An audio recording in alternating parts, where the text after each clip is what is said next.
In lieu of a big emotional speech in front of you all, Eugen took the time to come to my hometown, Rehoboth Beach, Delaware, to actually have me do a recording to say thank you to everyone for being here this evening.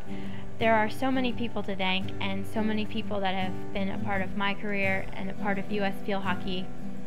I don't really know where to start, but I know I can start with thanking my family for coming down. You all have put up with a lot over the years of me missing a lot of family functions, and I really appreciate everyone that took the time to actually caravan party bus down to Virginia Beach for the night.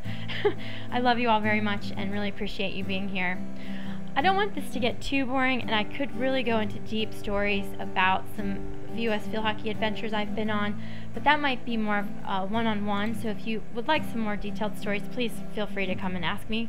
I want to thank all the coaches that have been involved in my career, starting with Tracy Belbin. She's not here, but she was a really great influence, and actually she was the one who came to me. She started this program where if you were lacking in a certain area of field hockey, you would come to school after practice and or before. And there was hitting schools, running schools, there was pushing schools, there was dribbling schools, and whatever you needed to work on, you had to go to school. I was in every class. So thanks to Tracy for that. I eventually passed my classes and moved on a little bit. I had the pleasure to be coached by Beth Anders. Poor Nick Conway had to be the interim head coach for a while. Thanks, Nick. You really have stuck it out. And then, of course, last but not least, Lee Bonamede. Lee, when you came to the program, I knew things were going to change, not just because of your quick wit and humor, but just your entire demeanor and professionalism, which remains steadfast to this day, and the reason why the team is now going to the second Olympics under your lead. I remember when you first came to interview, Kate Barber, now Kinnear, went in on the interview, and Kate came back home. We were living together, and I was like, Kate, how was the interview? How's our potential new coach? And she immediately says, well, he's really good looking. And I was like, this is going to be great. Anyway, ha ha ha ha. Yes, laugh everybody. But anyway, thank you so much, Lee. Even more than thank you to Lee is to Samantha and her undying love for her husband, and all of your sacrifice and allowing him to use a lot of your time and just letting him come and push us forward. Thank you, Samantha, and your family. You're a godsend. There are so many people really to thank. It's overwhelming. You all that are standing here this evening, just being here, is amazing. Please, please, please enjoy as many cocktails as possible. But I really just have to thank the medical staff in particular. I mean, Dr. Higgins and Lisa, you guys are just amazing and truly a part of our field hockey family. And just all of the trainers and everyone that's kept me alive to this day. From lost teeth to all of my needs. Thank you so, so much. I am forever in debt for that side of it.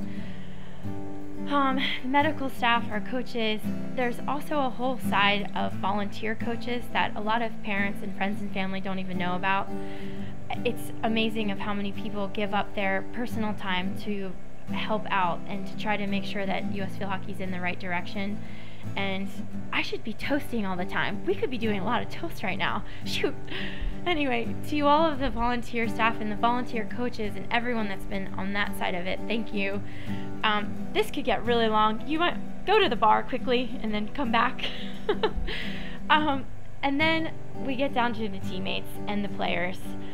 Oh gosh, I just can't imagine my life without the girls that I've been so lucky to play alongside and to have in my life. It goes far beyond just on the field, and that we've all now become lifelong friends. My dad actually was so wonderful. When I was contemplating retiring after 2004, my dad looked at me and he said, you know, Carrie, he's like, you're making the best friends that you will ever have in your life. Play as long as you can. And I am not Dad, thank you so much, because not only for my passion for the sport and my competitiveness, which runs more than just field hockey, sorry everybody, I thank you, Dad, for saying that to me, because I have literally been able to foster and create so many friendships, not only with my teammates but with other teams around the world. And I just thank you so much for giving me that piece of advice. And for all of you young girls that are not sure if you want to keep playing or not, I have to tell you, I wouldn't have traded a second of any of the times of the running, even though I secretly loved all of that.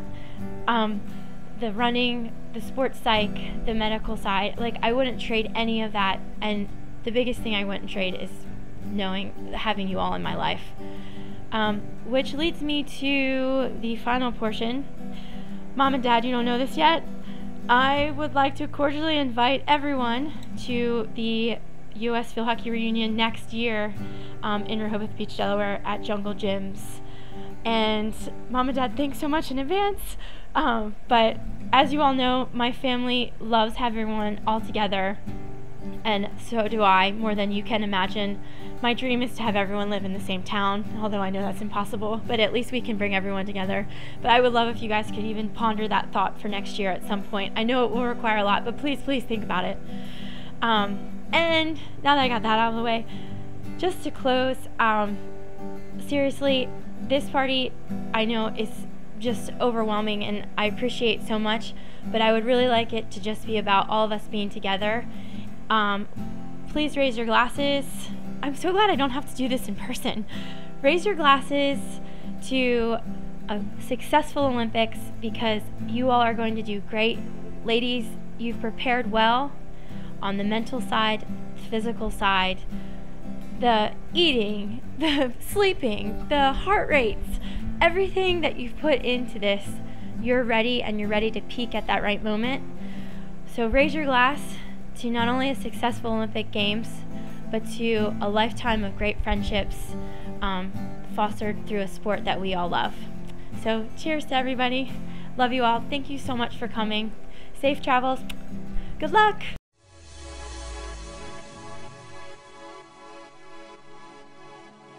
When I learned how to surf for the first time, we had a tournament in Barbados. It was amazing.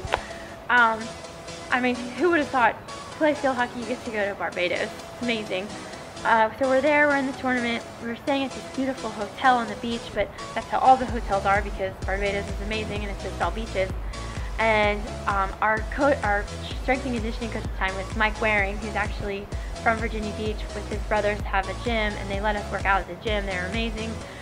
Anyway, Mike brought his longboard to Barbados, and he was teaching me how to surf. The waves were perfect, and we're practicing, and so I'm like, all right, I'm gonna catch this wave. I catch this wave, and I'm like, yeah, hang 10.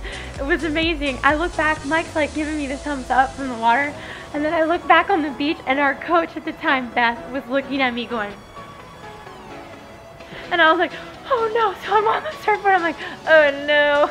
So I ride the surfboard in, and I come up to the beach, I walk up, I got my head down, and I was like, hey Beth. She goes, you know we have a game tomorrow? And I was like, yes ma'am. She's like, no more surfing. I was like, but did you see me? I got up on the board. She was like, Carrie, no more surfing till the tournament's over. So needless to say, she was right. I shouldn't have been trying something that crazy in the middle of a tournament, but I did catch a wave in Barbados. I have probably not caught one since, but anyway, thanks to Mike Waring, I did learn how to surf in Barbados on one of our tournaments. Another crazy story, we were at the Pan Am Games in Kingston, Jamaica, and basically I never realized how isolated thunderstorms could be until we were in Kingston, Jamaica.